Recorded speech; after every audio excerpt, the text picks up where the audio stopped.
gracias por el comentario. Efectivamente, no hay que olvidar que dentro de la industria maquiladora han ido surgiendo, aunque de manera muy precaria, aquellas pequeñas o medianas empresas que suministran algún tipo de insumo al producto final de la industria maquiladora, ¿no? Y estos en muchas ocasiones son de empresas nacionales que se especializan, por ejemplo, en la fabricación de arneses para automóvil, algunas otras piezas de plástico o electrónicas, ¿no? Sin embargo, la toma de decisiones no está en ellos.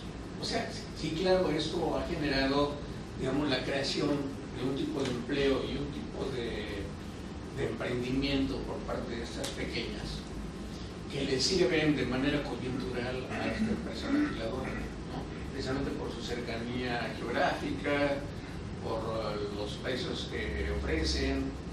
Ellos obviamente han aceptado un X estándar de determinación del producto, etcétera, etcétera, ¿no? Pero a final de cuentas no está en ellos decidir o crecer para generar otro producto, ¿no? Están totalmente dependientes de esta gran transnacional que es la que les está demandando el trabajo. Pero sin embargo, inclusive también hay digamos, individuos que se han calificado de tal manera que son demandados por las transnacionales, que empiezan trabajando en algunos puestos intermedios aquí en el país y que después terminan llevándoselos a Estados Unidos, a Alemania, a Suecia, a Holanda, a trabajar ya en otro tipo de puestos. Pero ¿qué es lo que sucede? En realidad esto no está generando desarrollo económico, ¿no?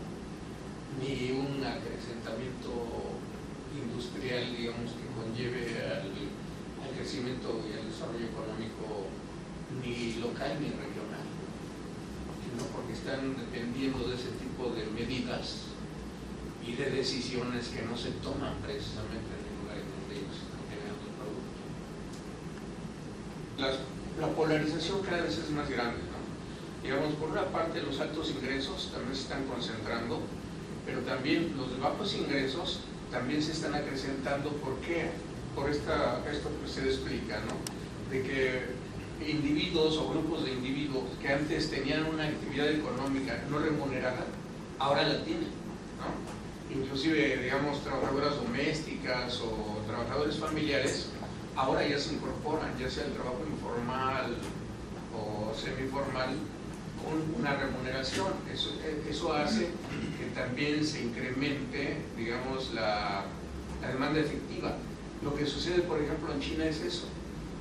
Una cosa que los mismos chinos no han aceptado siquiera someter al debate es el nivel de ingresos de su población, y que gracias a ello es donde también los costos de producción se abaten de manera muy considerable, ¿no? Pero eso no lo dicen.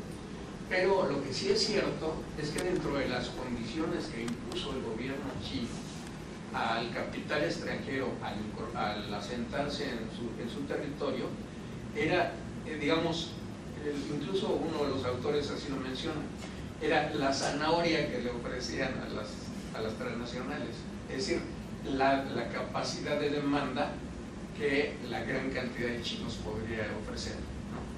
Entonces, bueno, entonces ya la transnacional con esa zanahoria es que también aceptaba mucho de las condiciones que el gobierno chino puso, pero el gobierno chino tuvo ese cuidado estratégico, ¿no? Es decir, está bien, aquí les damos, porque parte de su producción están obligados a orientarla al mercado interno, ¿no? Entonces con eso obviamente aumenta la oferta, aumenta el ingreso, aumenta la demanda, ¿no? Cosa que en México no se da, ¿no? O se da parcialmente con todo el trabajo informal, que ha sido la salida de reoxigenación que ha tenido el sistema mexicano. La otra que no mencioné está también los cientos de miles de migrantes mexicanos que se van a trabajar al extranjero, ¿no? Que si no existiera, digamos, esa válvula de escape, realmente que Diosito agarrara confesado a los políticos mexicanos, porque a ver qué hacían con los millones y millones de trabajadores que se han tenido que ir, ¿no? Entonces sí existe precisamente esa otra situación. Hay también un libro de un autor chino que se apellida Song. El título es muy sugestivo, se llama Pateando la escalera en español. Pero, ¿a qué se refiere con eso, Pateando la escalera? De que precisamente ese mito de que con la liberalización se genera una escalera hacia la industrialización y hacia el desarrollo económico, como tal, o sea, de manera así ortodoxa, no es cierta, a menos que se empleen otro tipo de medidas como las que en China se adoptaron, pero más o menos en ese sentido. Es cierto de que, digamos, el gobierno centralizado de China, eso es evidente, ¿no? Por una parte, pero lo que también es importante es la ideología con la que se dan las estrategias de política económica.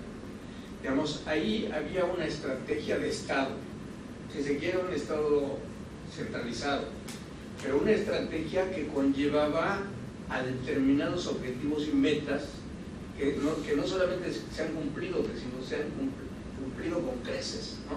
Entonces eso da un grado de veracidad y de aceptación por un gran porcentaje del pueblo chino, porque están viendo resultados.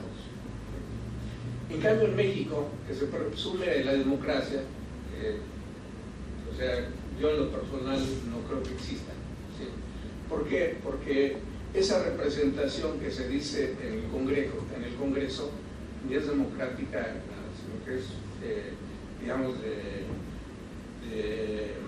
políticos que no responden precisamente a las necesidades directas de la población en general, ¿no? Y luego, por otro lado, que los objetivos que plantean la política económica mexicana no se han cumplido nunca.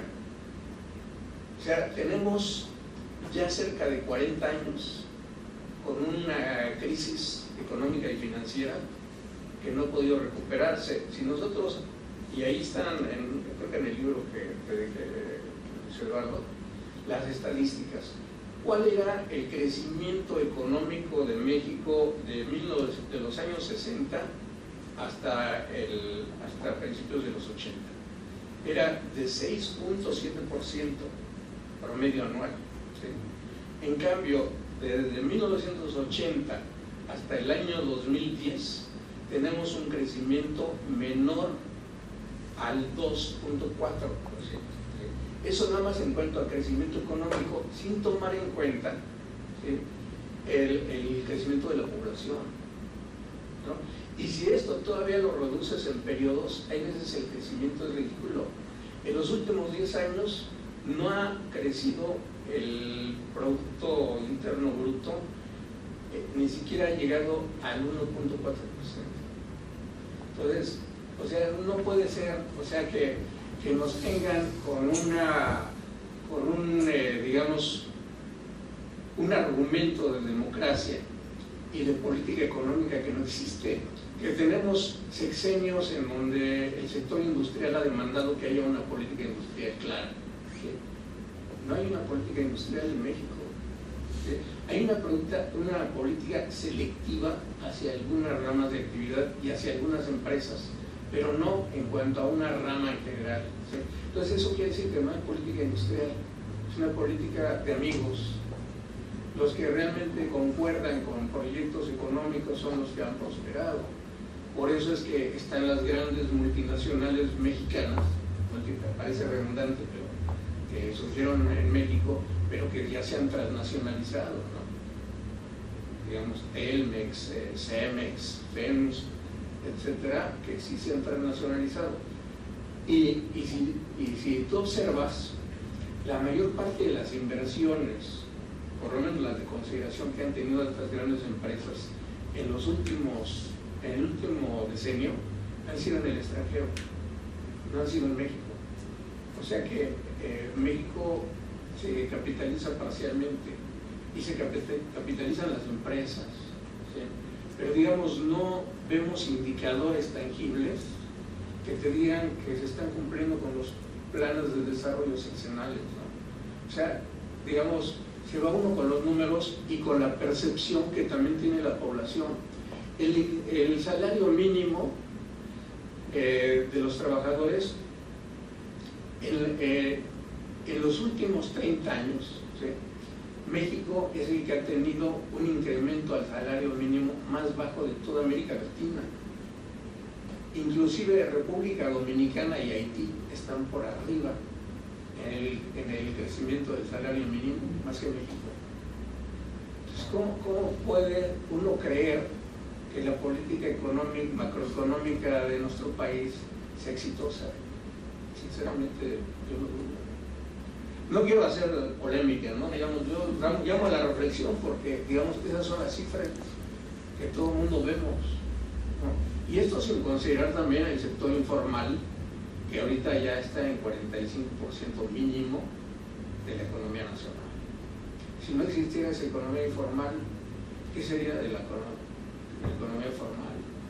¿Qué sería de todos los subocupados que estarían, digamos, dentro de las estadísticas de desocupación más altas de los países latinoamericanos?